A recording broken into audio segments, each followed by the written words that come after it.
ಓಂ ನಮೋ ಭಗವತೆ ವಾಸುದೇವಾಯ. ಎಲ್ರಿಗೂ ನಮಸ್ತೆ. ಇವತ್ತು ವಾಸುದೇವ ಆಸ್ಟ್ರೋ ಗೋಲ್ಡ್ ಯೂಟ್ಯೂಬ್ ಚಾನೆಲ್ಗೆ ನಿಮಗೆಲ್ಲ ಸ್ವಾಗತ. ಇವತ್ತಿನ ವಿಚಾರ ಏನಪ್ಪಾ ಅಂದ್ರೆ ಸ್ವಂತ ಮನೆ, ಓನ್ ಹೌಸ್. ಪ್ರತಿಯೊಬ್ಬರಿಗೂ ಒಂದು ಕನಸಿರುತ್ತೆ, ನನ್ನ ಜೀವನದಲ್ಲಿ ಒಂದು ಸ್ವಂತ ಮನೆ ಕಟ್ಟಬೇಕು, ನಂದೇ ಆದಂಥ ಒಂದು ವಿಭಿನ್ನ ಶೈಲಿಯಲ್ಲಿ ಒಂದು ಮನೆ ಕಟ್ಕೊಳ್ಬೇಕು, ಯಾರು ಕಟ್ಟಿರಬಾರ್ದು, ಆ ಥರ ಡಿಸೈನ್ ಆಗಿ ಡಿಫ್ರೆಂಟ್ ಆಗಿ ಕಟ್ಟಬೇಕು ಅನ್ನೋದು ಎಷ್ಟೊಂದು ಜನಕ್ಕೆ ಆಸೆ ಇರುತ್ತೆ. ಇನ್ನು ಕೆಲವೊಬ್ಬರಿಗೆ ಹೆಂಗಾದ್ರೂ ಸರಿಯಪ್ಪ, ಬ್ಯಾಂಕಲ್ಲಿ ಲೋನ್ ಅಪ್ಲೈ ಮಾಡಿ ಎಷ್ಟು ಲೋನ್ ಬರುತ್ತೋ ಆ ಸಣ್ಣ ಬಡ್ಜೆಟಲ್ಲೇ ಮನೆ ಕಟ್ಟಬೇಕು, ಒಟ್ಟಿನಲ್ಲಿ ಮನೆ ಕಟ್ಟಬೇಕು ಅನ್ನೋದು ಸುಮಾರು ಜನಕ್ಕೆ ಆಸೆ ಆಕಾಂಕ್ಷೆ ಇರುತ್ತೆ. ಇದು ನಮ್ಮ ಜಾತಕ ಬಲಿಷ್ಠವಾಗಿದ್ರೆ ನಾವು ಮನೆ ಕಟ್ಬೋದು. ನಮ್ಮ ಜಾತಕದಲ್ಲಿ ಏನಾದರೂ ನಾವು ಕಾಂಬಿನೇಷನ್ಸ್ ಅಂತ ನಾವು ನೋಡ್ತೀವಿ, ನಮ್ಮ ಲಗ್ನ ಅನುಸಾರವಾಗಿ ಲಗ್ನದಿಂದ ಯಾವ ಮನೆಗಳು ಆಕ್ಟಿವ್ ಆದರೆ ನಾವು ಮನೆ ಕಟ್ಬೋದು ಅನ್ನೋದು ನಾನು ಇವತ್ತು ನಿಮಗೆ ತಿಳಿಸ್ಕೊಡ್ತೀನಿ. ಮತ್ತು ಎಷ್ಟೊಂದು ಜನ ಮನೆ ಕಟ್ಟುವಂಥ ಟೈಮಿಂಗ್ಸಲ್ಲಿ ಮಾರ್ಬಿಡ್ತಾರೆ. ಇನ್ನು ಕೆಲವರು ಮನೆಯೇ ಕಟ್ಟೋಕ್ಕಾಗಲ್ಲ ಫುಲ್ ಕಂಪ್ಲೀಟ್ ಆಗಿ, ಏನಾದರೂ ಒಂದು ಸಮಸ್ಯೆಗೆ ಬ್ಯಾಂಕ್ ಲೋನ್ ಏನೋ ಒಂದು ಸಮಸ್ಯೆಗೆ ಸಿಗಾಕೊಂಡು ಅರ್ಧಂಬರ್ಧ ಕಟ್ಟಿರುವಂಥದ್ದು ಸೇಲ್ ಮಾಡ್ತಾರೆ. ಇನ್ನೊಬ್ರು ಕಂಪ್ಲೀಟೇ ಮಾಡೋಕ್ಕಾಗಲ್ಲ. ನೀವು ಎಷ್ಟೊಂದು ಸಲ ನೋಡಿ, ಎಲ್ಲಾದ್ರೂ ನೀವು ಹೋಗ್ಬೇಕಾದ್ರೆ ಪಿಲ್ಲರ್ ಎಲ್ಲ ಹಾಕಿರ್ತಾರೆ, ಫುಲ್ ಕಟ್ಟಿರ್ತಾರೆ, ಬಟ್ ಕಂಪ್ಲೀಟ್ ಆಗಲ್ಲ. ಅದು 10 ವರ್ಷ 15 ವರ್ಷ ಹಿಂಗಾದ್ರೂ ಅನ್ನೋದು ಕಂಪ್ಲೀಟೇ ಮಾಡೋಕ್ಕಾಗಲ್ಲ. ಇದು ಕೂಡ ನಮ್ಮ ಜಾತಕದಲ್ಲಿ ಕಾಂಬಿನೇಷನ್ಸ್ ಪ್ರಕಾರ ಯಾವ ಕಾಂಬಿನೇಷನ್ಸ್ ಇದ್ರೆ ಇದು ನೆಗೆಟಿವ್ ಆಗ್ತಾ ಹೋಗುತ್ತೆ ಅನ್ನೋದು ಕೂಡ ತಿಳಿಸ್ಕೊಡ್ತಾ ಹೋಗ್ತೀನಿ. ನೋಡಿ, ಮೊದಲನೇದಾಗಿ ನಮ್ಮ ಜಾತಕದಲ್ಲಿ ನಾವು ದಶಾಭುಕ್ತಿ ಇಂಪಾರ್ಟೆಂಟ್. ದಶಾಭುಕ್ತಿ ತುಂಬಾನೇ ಇಂಪಾರ್ಟೆಂಟ್ ಆಗುತ್ತೆ. ನಮ್ಗೆ ನಡೀತಿರುವಂಥ ದಶ, ಅದು ಯಾವುದೇ ದಶ ನಡೀಲಿ, ಆ ದಶದಲ್ಲಿ 4ನೇ ಮನೆ, 11ನೇ ಮನೆ ಮತ್ತು 12ನೇ ಮನೆ ಇದ್ರೆ ನಾವು ಮನೆ ಕಟ್ಟಕ್ಕೆ ನಮ್ಮ ಜಾತಕ ಪ್ರೇರೇಪಣೆ ಮಾಡ್ತಿರೋಂಥದ್ದು. ಈಗ ಮನೆ ಕಟ್ಟಕ್ಕೆ ನಮ್ಗೆ ಯಾರು ಫುಲ್ ಕ್ಯಾಶ್ ಇಟ್ಕೊಂಡು ದುಡ್ಡು ರೆಡಿ ಇರಲ್ಲ. ನಾವು ಪ್ರತಿಯೊಬ್ರು ಬ್ಯಾಂಕ್ ಲೋನ್ಗೆ ಹೋಗ್ತೀವಿ. ಈ ಲೋನು ಕೂಡ ನಮ್ಮ ಜಾತಕದಲ್ಲಿ ಇಂಡಿಕೇಟ್ ಆಗ್ಬೋದು, ಆಗ್ಲೇ ನಮಗೆ ಲೋನ್ ಈಸಿಯಾಗಿ ಸಿಗುವಂಥದ್ದು. ಇಲ್ಲವರೆ ಸಿಗಲ್ಲ. ಲೋನ್ಗೆ ಕಾಂಬಿನೇಷನ್ 6ನೇ ಮನೆ ಬರ್ಬೇಕಾಗುತ್ತೆ. ನಿಮ್ಮ ದಶಾಭುಕ್ತಿ, ಅಂತರ್ಭುಕ್ತಿ, ನಕ್ಷತ್ರ, ಸಬ್ಲಾರ್ಡ್ ಎಲ್ಲಾದ್ರೂ 6ನೇ ಮನೆ ಇಂಡಿಕೇಟ್ ಆದ್ರೆ ಇದು ನ್ಯೂಮರಾಲಜಿ ಅಲ್ಲ, ನಿಮ್ಮ ಲಗ್ನಾನುಸಾರ ಮನೆಗಳು ಆಕ್ಟಿವೇಟ್ ಆದಾಗ ನಿಮ್ಗೆ ಲೋನ್ ಸಿಗುತ್ತೆ, ಮನೆ ಕಟ್ತೀರಾ. ಅಬ್ಸ್ಟಕಲ್ಸ್ ಯಾವಾಗುತ್ತೆ, ಸಮಸ್ಯೆ, ಪ್ರಾಬ್ಲಮ್,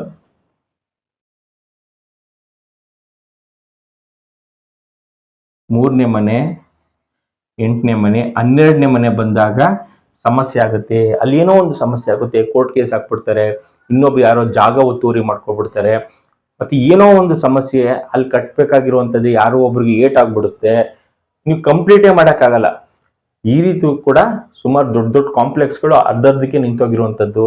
ಏನಕ್ಕೆ ಅಂದ್ರೆ ಒಂದು ನಾವು ಜಾಗದಲ್ಲಿ ಏನಾದ್ರೂ ಒಂದು ಸಮಸ್ಯೆ ಇದ್ರೆ ಇದು ಕೂಡ ಆಗುತ್ತೆ. ನಮ್ಮ ಜಾತಕದಲ್ಲಿ ಕೂಡ ಏನಾದ್ರೂ ಸಮಸ್ಯೆ ಇದ್ರೆ ಮನೆ ಕಟ್ಟಕ್ಕೆ ಸಾಧ್ಯನಾಗಲ್ಲ.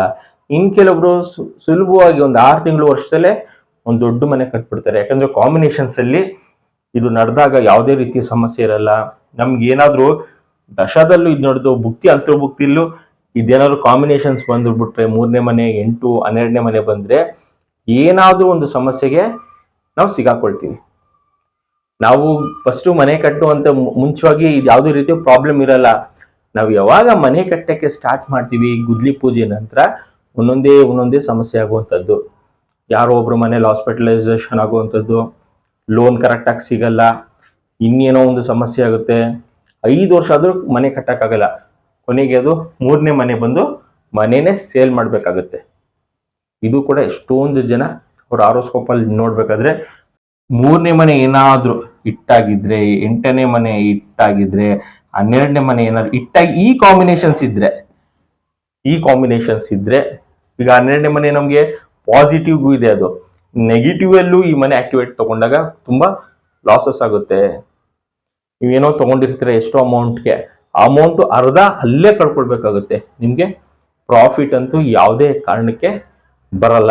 ಒಂದು ನಮ್ಮ ಜಾತಕದಲ್ಲಿ ಇರುವಂತ ಗ್ರಹಗಳಿಗೆ ನಾವು ಆಕ್ಟಿವ್ ಮಾಡ್ಕೊಳ್ಬೇಕಾಗುತ್ತೆ. ಅದ್ರ ದಶ ನಡೀತಾ ಇದೆಯಾ, ಭುಕ್ತಿ ನಡೀತಾ ಇದೆಯಾ ಅನ್ನೋದು ಫಸ್ಟ್ ನಾವು ಜಾತಕದಲ್ಲಿ ತಿಳ್ಕೊಬೇಕು. ಮನೆ ಕಟ್ಟುವ ಯೋಗ ಇದೆಯಂತ ಫಸ್ಟ್ ನಮ್ಮ ಜಾತಕದಲ್ಲಿ ತಿಳ್ಕೊಬೇಕು. ಎರಡನೇದಾಗಿ ಲೋನ್ ಸಿಗುತ್ತೋ ಇಲ್ವೋ, ಯಾಕಂದ್ರೆ ಎಲ್ಲರೂ ಕ್ಯಾಶ್ ಇಟ್ಕೊಳ್ಳಲ್ಲ, ಲೋನ್ ವಿಚಾರ ನೋಡ್ಕೊಳ್ಬೇಕು. ಮೂರನೇದು ಸಮಸ್ಯೆನೂ ಕೂಡ ಇದೆಯಾ, ನೀಟಾಗಿ ಕಂಪ್ಲೀಟ್ ಮಾಡ್ತೀವಿ ಅನ್ನೋದು ಫಸ್ಟ್ ನಾವು ಬೇಸಿಕ್ ಆಗಿ ತಿಳ್ಕೊಳ್ಬೇಕು. ನಮ್ಮ ಡೇ ಟು ಟೈಮಿಂಗ್ ಸ್ಪೇಸ್ ಪ್ರಕಾರ ನಮ್ಮ ದಶಾಭುಕ್ತಿಗಳು ಇದು ಇಂಡಿಕೇಟ್ ಮಾಡ್ತಾ ಹೋಗುತ್ತೆ. ನೆಕ್ಸ್ಟ್ ನಾವು ಜಾಗಕ್ಕೆ ಬಂದಾಗ ಆ ಜಾಗದಲ್ಲಿ ಏನಾದರೂ ಸಮಸ್ಯೆ ಇದೆಯಾ ಅನ್ನೋದು ಎಷ್ಟೊಂದು ಜನಕ್ಕೆ ಗೊತ್ತಾಗಲ್ಲ. ಆ ಜಾಗಕ್ಕೆ ಒಂದು ಸಲ ಸೈಟ್ ತಗೊಂಡ್ಮೇಲೆ ಏನಾದ್ರೂ ಒಂದು ಸಮಸ್ಯೆ ಆಗ್ತಾ ಇರುತ್ತೆ. ರೋಡ್ ಇಟ್ಟಿರುತ್ತೆ, ಒಟ್ಟು 16 ಟೈಪು ರೋಡ್ ಇಟ್ಟಿರುತ್ತೆ, ಟೈಪು ರೋಡ್ ಇಟ್ಟಿರುತ್ತೆ. ನಾವು ನೋಡ್ಬೇಕು ಆ ರೋಡ್ ಇಟ್ಟಲ್ಲಿ ನಿಮ್ಗೆ 9 ಟೈಪ್ ರೋಡ್ ಇಟ್ಟು ಪಾಸಿಟಿವ್ 9, ನೆಗೆಟಿವ್ 7, ಟೋಟಲ್ 16 ಟೈಪ್. ಇದನ್ನ ನಾವು ನೋಡ್ಕೊಳ್ಬೇಕು. ಎಷ್ಟೊಂದು ಜನಕ್ಕೆ ರೋಡ್ ಅಂದ್ರೆ ಗೊತ್ತಿರಲ್ಲ. ಇದು ಏನಾದ್ರು ಉದಾಹರಣೆಗೆ ನಿಮ್ಮ ನಿವೇಶನ ಆದ್ರೆ ರೋಡ್ ಬಂದು ಕರೆಕ್ಟಾಗಿ ನಿಮ್ಮ ಮನೆಗೆ ಹೊಡೆಯೋದು, 3 ರೋಡ್ ಬರುತ್ತೆ, ಅದು ಬಂದು ಕರೆಕ್ಟಾಗಿ ನಿಮ್ಮ ಮನೆ ಬಾಗಿಲು ಹೊಡೆದಾಗ ಸಮಸ್ಯೆಗೆ ಸಿಗಾಕೊಳ್ತೀರಾ. ಇದು ಕೂಡ ನಾವು ಜಾಗದ ವಿಚಾರವಾಗಿ ನೋಡ್ಬೇಕಾದ್ರೆ ರೋಡ್ ಇಟ್ಟಿದೆ ಅನ್ನೋದು ನೋಡ್ಕೊಳ್ಬೇಕು. ಮತ್ತೆ ಯಾವ ದಿಕ್ಕು ಹೈಟ್ ಇದೆ, ಯಾವ ದಿಕ್ಕು ಲೋ ಇದೆ, ಈಸ್ಟ್ ವೆಸ್ಟ್ ನಾರ್ತ್ ಸೌತ್ ನೋಡಿದಾಗ ಸೌತ್ ಕಡೆ ನೀರು ಹರಿಬೇಕಾಗತ್ತೆ, ಸೌತ್ ಇಂದ ನಾರ್ತ್ಗೆ ನೀರು ಹರಿಬೇಕಾಗತ್ತೆ. ಇದನ್ನೆಲ್ಲ ನಾವು ನೋಡ್ಬೇಕಾಗತ್ತೆ. ಇದು ನಮ್ಮ ಜಾಗದಲ್ಲಿ ಏನಾದ್ರು ಸಮಸ್ಯೆ ಇದೆಯಾ. ನಾವು ಅಭಿವೃದ್ಧಿ ಆಗೋದು ಇಂಥ ವಿಚಾರಗಳು ಆ ಸ್ಪಾಟ್ ನೋಡಿದಾಗಲೇ ಗೊತ್ತಾಗೋದು. ಒಂದು ಜಾತಕ ಇಂಡಿಕೇಟ್ ಮಾಡುತ್ತೆ ಮನೆ ಕಟ್ಟಿ ಅಂತ. ಅಲ್ಲಿ ಇರುವಂತ ಜಾಗ ನೀವು ಯಾವ ರೀತಿ ಅಲ್ಲಿ ಇರ್ಬೋದು, ಸಮಸ್ಯೆಗೆ ಒಳಗಾಗ್ತೀರಾ, ಲಾಸ್ ಆಗುತ್ತಾ ಅಂತ ಅಲ್ಲಿರುವಂತ ಜಾಗ ನಿರ್ಣಯ ಮಾಡುವಂಥದ್ದು. ಮತ್ತೆ ಈಗ ಗುದ್ಲಿ ಪೂಜೆ ಮಾಡಿದ್ಮೇಲೆ ಆ ನಿವೇಶನದಲ್ಲಿ ಕೆಲವೊಂದು ಪದಾರ್ಥಗಳು ಭೂಮಿ ಒಳಗಡೆ ಹಾಕ್ಬೇಕಾಗುತ್ತೆ. ಅಲ್ಲಿ ಏನಾದ್ರು ಪಾಸಿಟಿವ್ ನೆಗೆಟಿವ್ ಎನರ್ಜೀಸ್ ಇದ್ರೆ ಪಾಸಿಟಿವ್ ಮಾಡ್ಕೊಳ್ಳೋಕೆ. ಮಧ್ಯಸ್ಥಾನದಲ್ಲಿ ಈ ಬ್ರಹ್ಮಸ್ಥಾನ ಅಂತ ಕರಿತೀವಿ, ಬ್ರಹ್ಮಸ್ಥಾನದಲ್ಲಿ ಶಂಕು ಹಾಕುವಂಥದ್ದು, ಉತ್ತರ ದಿಕ್ಕಲ್ಲಿ ಗಣಪತಿ ಅರ್ಕ ಗಣಪತಿ ಹಾಕುವಂಥದ್ದು, ನೈಋತ್ಯ ಮೂಲದಲ್ಲಿ ಈ ಜಾಗದಲ್ಲಿ ಪಿರಮಿಡ್ಸ್ ಅಂತ ಬರುತ್ತೆ, ಇದಾಕ್ಬೇಕಾಗುತ್ತೆ. ಇಲ್ಲಿ ವಾಸ್ತು ಶಿಲ್ಪಿದು ಬ್ರಾಸ್ದಲ್ಲಿ ಬರುವಂಥದ್ದು ಹಾಕ್ಬೇಕಾಗತ್ತೆ. ಇದನ್ನೆಲ್ಲ ನಾವು ಆ ಭೂಮಿಯ ಒಳಗಡೆ ಹಾಕ್ಬೇಕಾಗಿರುವಂಥದ್ದು, ಆ ಭೂಮಿಗೆ ಸ್ಟ್ರಾಂಗ್ ಮಾಡ್ಕೊಳ್ಳುವಂಥದ್ದು. ಅಲ್ಲಿ ಏನಾದ್ರು ಸಮಸ್ಯೆ ಇರುತ್ತೆ, ನಮಗೆ ಗೊತ್ತಿರಲ್ಲ, ಅಲ್ಲಿ ಮುಂಚೆ ಏನು ಉತ್ತಾ ಇರುತ್ತೋ, ಯಾರು ಹೊಡೆದಾಕಿರ್ತಾರೋ ಏನೋ. ಅದಕ್ಕೆ ನಾವು ಅಂತ ದಿಕ್ಕುಗಳಲ್ಲೆಲ್ಲ ಹೋಗಿ ಚೆಕ್ ಮಾಡಿ ಸ್ಪಾಟ್ ಅಲ್ಲಿ ಬೆಳ್ಳಿಯ ನಾಗರ ವಿಗ್ರಹ ಭೂಮಿ ಒಳಗಡೆ ಹಾಕ್ಬೇಕಾಗುತ್ತೆ. ಅದು ನಾವು ಬ್ರಹ್ಮಸ್ಥಾನದಲ್ಲಿ ನಿಂತ್ಕೊಂಡು ಡಿಗ್ರಿ ವೈಸ್ ಅಲ್ಲಿ ನಿಂತ್ಕೊಂಡು ಹಾಕ್ಬೇಕಾಗತ್ತೆ. ನಾವು ಏನಕ್ಕೆ ಒಬ್ರು ಮನೆ ಇನ್ಕಂಪ್ಲೀಟ್ ಆಗಿದೆ ಅಂತ ಒಂದೇ ವಿಚಾರ ನೋಡಿ ಹೇಳಕ್ಕಾಗಲ್ಲ. ಒಂದು ಜಾತಕವನ್ನು ನೋಡ್ಕೋಬೇಕಾಗುತ್ತೆ. ಫಸ್ಟ್ ಇವರ ಜಾತಕ ಯೋಗ್ಯವಾಗಿದೆಯಾ ಈಗ ಟೈಮ್ಸ್ ಕಟ್ಟಕ್ಕೆ ಅಂತ. ಎರಡನೇ ವಿಚಾರವಾಗಿ ಅವ್ರಿಗೆ ಲೋನ್ ಸಿಗುತ್ತಾ ಇಲ್ವಾ ಅದನ್ನು ನೋಡ್ಬೇಕಾಗುತ್ತೆ. ಮತ್ತೆ ಈ ರೋಡ್ ಇಟ್ಸ್ ಏನಾದ್ರು ಇದೆಯಾ, ಒಂದು ಜಾತಕ, ಇನ್ನೊಂದು ಆ ನಿವೇಶನದ ಸಮಸ್ಯೆಗಳು, ಇದನ್ನು ಕೂಡ ನೋಡ್ಬೇಕಾಗುತ್ತೆ. ರೋಡ್ ಇಟ್ ಏನಾದ್ರು ಆಗಿದ್ಯಾ, ಯಾವ ಕಡೆ ನೀರ್ ಹರಿಯುತ್ತೆ, ಉತ್ತರಕ್ಕೆ ಹರಿಯುತ್ತೋ, ದಕ್ಷಿಣಕ್ಕೆ ಹರಿಯುತ್ತೋ, ಈಶಾನ್ಯಕ್ಕೆ ನೀರು ಹರಿಯುತ್ತೋ ಅನ್ನೋದು ಕೂಡ ನೋಡ್ಕೊಳ್ಬೇಕು. ಮತ್ತೆ ಆ ಭೂಮಿ ಕೆಳಗಡೆ ಏನಾದ್ರು ಸಮಸ್ಯೆಗಳಿದ್ರೆ, ಏನಾದ್ರು ಕೆಲವ್ರು ಆಗದೇ ಇರೋಂಥವ್ರು ಏನಾದ್ರು ಒಂದು ಆ ಭೂಮಿ ಒಳಗಡೆ ಊತಾಕಿರ್ತಾರೆ. ಅಂತ ಸಮಯದಲ್ಲಿ ನಮಗೆ ಗೊತ್ತಾಗಲ್ಲ. ಆ ನೆಗೆಟಿವ್ನ ಪಾಸಿಟಿವ್ ಮಾಡ್ಕೊಳ್ಳೋಕೆ ಇಂಥ ಪದಾರ್ಥಗಳು ಭೂಮಿಯ ಒಳಗಡೆ ಹಾಕ್ಬೇಕಾಗುತ್ತೆ. ಮತ್ತೆ ನವರತ್ನಗಳನ್ನ ಸುತ್ತ ನಾವು ಅಪ್ಲೈ ಮಾಡಬೇಕಾಗುತ್ತೆ. ಸುತ್ತ ನಾವು ನವರತ್ನಗಳನ್ನ ಅದು ಒಳಗಡೆ ಭೂಮಿ ಒಳಗಡೆ ಹಾಕಿದಾಗ ಪರ್ಲು, ರೂಬಿ, ಮತ್ತೆ ಜಿರ್ಕಾನಿಯಾ ಸ್ಟೋನ್ ಇರ್ಬೋದು, ಮತ್ತೆ ಬ್ಲೂ ಸಫೇರ್ ಸ್ಟೋನ್ ಇರ್ಬೋದು, ಇದು ಕ್ಯಾಟ್ಸೈ, ನಮ್ಮ ನವರತ್ನಗಳ ಸ್ಟೋನು ಸುತ್ತ ಹಾಕಿದಾಗ ಅಲ್ಲಿಗೆ ಪಾಸಿಟಿವ್ ವೈಬ್ಸ್ ಬರುವಂಥದ್ದು. ಇದು ನಾವು ಬ್ರಹ್ಮಸ್ಥಾನದಲ್ಲಿ ನಿಂತ್ಕೊಂಡು ಆ ಡಿಗ್ರಿ ವೈಸ್ ಎಲ್ಲೆಲ್ಲಿ ಬರುತ್ತೆ, ಎಲ್ಲಿ ಏನೇನು ಬರುತ್ತೆ ಅಂತ ನೋಡ್ಬೇಕಾಗುತ್ತೆ. ಈ ರೀತಿ ಇದೆಲ್ಲ ಪಾಸಿಟಿವ್ ಆಗಿದ್ರೇನೆ ಅವ್ನು ಈಸಿಯಾಗಿ ಮನೆ ಕಟ್ಬಿಡ್ತಾನೆ. ಸೊ ನಾನು ಇದೆಲ್ಲ ಏನೂ ನೋಡಿಲ್ಲ ಸರ್, ಆದ್ರೂ ನಾನು ಮನೆ ಕಟ್ಟಿದ್ದೀನಿ ಅಂದ್ರೆ ನಿಮ್ದು ದಶಾಭುಕ್ತಿ ಕಾಂಬಿನೇಷನ್ಸ್ ಚೆನ್ನಾಗಿದ್ಬಿಟ್ರೆ ನಿಮ್ಗೆ ಏನೂ ಸಮಸ್ಯೆ ಬರಲ್ಲ.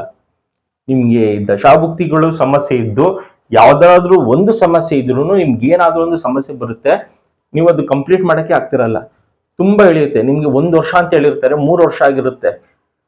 ಈ ರೀತಿ ಎಳೆಯುವಂಥದ್ದು ನಮ್ಮ ಜಾತಕದಲ್ಲಿ ಇಂಡಿಕೇಟ್ ಆಗುತ್ತೆ. ಅಥವಾ ಆ ಜಾಗದ ಆ ವಾಸ್ತು ಪ್ರಕಾರವಾಗಿ ನಾವು ಕಟ್ತಿದ್ದೀರಾ ಅದು ಕೂಡ ಇಂಡಿಕೇಟ್ ಆಗ್ತಾ ಇರುತ್ತೆ. ಮತ್ತೆ ಈಶಾನ್ಯ ಭಾಗದಲ್ಲಿ ಏನಾದರೂ ಬಾತ್ರೂಮ್ ಕಟ್ಟುವಂಥದ್ದು ಅಂತ ಟೈಮಿಂಗ್ಸ್ ಅಲ್ಲೂ ಏನೋ ಒಂದು ಸಮಸ್ಯೆ ನಿಮಗೆ ಫಸ್ಟೇ ಇಂಡಿಕೇಟ್ ಮಾಡುತ್ತೆ. ನಿಮ್ಗೆ ನಿಧಾನ ಆಗ್ತಾ ಇದೆ ಅಂದ್ರೆ ಅಲ್ಲಿ ಏನೋ ಒಂದು ವಿರುದ್ಧವಾಗಿ ಕಟ್ತಾ ಇದ್ದೀರಾ, ನೀವು ವಾಸ್ತುಶಾಸ್ತ್ರಕ್ಕೆ ವಿರುದ್ಧವಾಗಿ ಕಟ್ತಾ ಇದ್ದೀರಾ ಅನ್ನೋದು ಕೂಡ ಇಂಡಿಕೇಟ್ ಆಗುತ್ತೆ. ನೀವು ಆಗ್ಲಾದ್ರೂ ಎಚ್ಚರಿಕೆ ಮಾಡ್ಕೋಬೇಕು. ಏನಾದ್ರೂ ಸಮಸ್ಯೆ ನಾವು ಕಟ್ತಿರುವಂತ ಜಾಗದಲ್ಲಿ ಏನಾದ್ರು ಆಗ್ತಿದ್ಯಾ ಅನ್ನೋದು ಕೂಡ ಇಂಡಿಕೇಟ್ ಮಾಡ್ಕೋಬೇಕಾಗುತ್ತೆ. ಏನಾಗುತ್ತೆ ಅಂದ್ರೆ ಈ ಕಾಲದಲ್ಲಿ ಕೆಲವು ಇಂಜಿನಿಯರ್ಸ್ ಹಿಂಗ್ ಮಾಡಿದ್ರೆ ಡಿಸೈನ್ ಚೆನ್ನಾಗಿ ಬರುತ್ತೆ, ಇಲ್ಲಿ ಹಿಂಗ್ ಮಾಡಬೇಡಿ ಅಂತ ಹೇಳ್ತಾರೆ. ಯಾವಾಗ ನಾವು ವಾಸ್ತುಶಾಸ್ತ್ರ ವಿರುದ್ಧವಾಗಿ ಮನೆ ಕಟ್ತೀವಿ ಅಲ್ಲಿ ಸಮಸ್ಯೆ ನಮ್ಗೆ ಇದ್ದಿದ್ದೆ. ಯಾಕಂದ್ರೆ ಯಾರು ಇಂಜಿನಿಯರ್ಸ್ ಇರಲ್ಲ, ಮೇಸ್ತ್ರಿಗಳು ಯಾರು ಇರಲ್ಲ ನಮ್ಮ ಜೊತೆ. ನಮ್ಮಲ್ಲಿರುವಂತವ್ರು ನಾವಿರ್ತೀವಿ ಆ ಮನೆಯಲ್ಲಿ ಪ್ರತಿನಿತ್ಯ ನಾವಿರೋದ್ರಿಂದ ಒಂದು ನಮ್ಗೆ ಯಾವ ರೀತಿ ವಾಸ್ತುಶಾಸ್ತ್ರಕ್ಕೆ ಬೇಕು ಆ ರೀತಿನೇ ಮನೆ ಕಟ್ಕೊಳ್ಬೇಕಾಗುತ್ತೆ. ಇನ್ ಫ್ಯೂಚರ್ ಏನಾದ್ರು ನೀವು ಮನೆ ಸೇಲ್ ಮಾಡಬೇಕು ಅಂತ ಅನ್ಕೊಂಡ್ರು ವಾಸ್ತುಶಾಸ್ತ್ರವಾಗಿದ್ರೇನೆ ತಗೊಳ್ತಾರೆ. ನೀವೇನಾದ್ರು ವಿರುದ್ಧ ದಿಕ್ಕಲ್ಲಿ ಕಟ್ಟಿದ್ರೆ ಡೆಮಾಲಿಷ್ ಮಾಡಿ ಮನೆ ಕೊಡಿ ಅಂತ ಹೇಳ್ತಾರೆ. ಈಶಾನ್ಯದಲ್ಲಿ ಬಾತ್ರೂಮ್ ಬಂದಿದೆ, ಆ ಮನೆಗೆ ಯಾರು ಬರಲ್ಲ, ಡೆಮಾಲಿಷನ್ ಮಾಡಿ ಕಟ್ಟಿ ನಾವು ಹೊಸದಾಗಿ ಕಟ್ಕೊಳ್ತೀವಿ ಅಂತ ಹೇಳ್ತಾರೆ. ಇದಕ್ಕೋಸ್ಕರನೇ ವಾಸ್ತುಶಾಸ್ತ್ರವಾಗಿ ಕಟ್ಟಿದ್ರೆ ಯಾವುದೇ ರೀತಿಯ ಸಮಸ್ಯೆ ಇಲ್ಲ. ಒಂದು ನಮಗೆ ಆರೋಗ್ಯದ ವಿಚಾರಕ್ಕೆ ಏನಾದ್ರು ಒಂದು ಸಮಸ್ಯೆ ಇರುತ್ತೆ, ನಮ್ದು ಫೈನಾನ್ಷಿಯಲ್ ಗ್ರೋತ್ಗೆ ಸಮಸ್ಯೆ ಇರುತ್ತೆ, ಮಕ್ಳ ಎಜುಕೇಶನ್ಗೆ, ಮಕ್ಕಳು ಮದುವೆಗೆ ಏನಾದರೂ ಒಂದು ಸಮಸ್ಯೆ ಆಗೇ ಆಗುತ್ತೆ ವಾಸ್ತುಶಾಸ್ತ್ರ ವಿರುದ್ಧವಾಗಿ ನಾವೇನಾದ್ರು ಮನೆ ಕಟ್ಟಿದ್ರೆ. ಸೊ ಬೇಸಿಕಲಿ ನಾವು ಪ್ಲಾನ್ ಪ್ರಕಾರ ವಾಸ್ತುಶಾಸ್ತ್ರವಾಗಿ ಹಾಕಿಸ್ಬೇಕಾಗುತ್ತೆ. ಇಂಜಿನಿಯರ್ ಅವರ ಒಂದು ಸ್ಕೆಚ್ಗೆ, ಅವರ ಒಂದು ಡೈಮೆನ್ಷನ್ಗೆ ಏನೋ ಒಂದು ಕುಣಿಸಿರ್ತಾರೆ ಆ ಜಾಗದಲ್ಲಿ. ಅದಕ್ಕೆಲ್ಲ ನಾವು ಒಪ್ಕೊಳ್ಬಾರ್ದು. ಏನಕ್ಕೆ ಅಂದ್ರೆ ಆ ಮನೇಲಿದ್ದು ಸಮಸ್ಯೆ ಅನುಭವಿಸಿರುವಂಥವ್ರು ನಾವು ಅದಕ್ಕೆ ವಾಸ್ತುಶಾಸ್ತ್ರವಾಗಿ ಕಟ್ಟಬೇಕಾಗತ್ತೆ. ಇದನ್ನೆಲ್ಲ ನಾವು ಫಾಲೋ ಅಪ್ ಮಾಡಿದಾಗ ಸ್ವಂತ ಮನೆ ನಮ್ದಾಗುತ್ತೆ, ಅಥವಾ ಸ್ವಂತ ಮನೆ ನಮ್ದಾಗಲ್ಲ ಬೇರೆಯವ್ರದ್ದಾಗಿರುತ್ತೆ.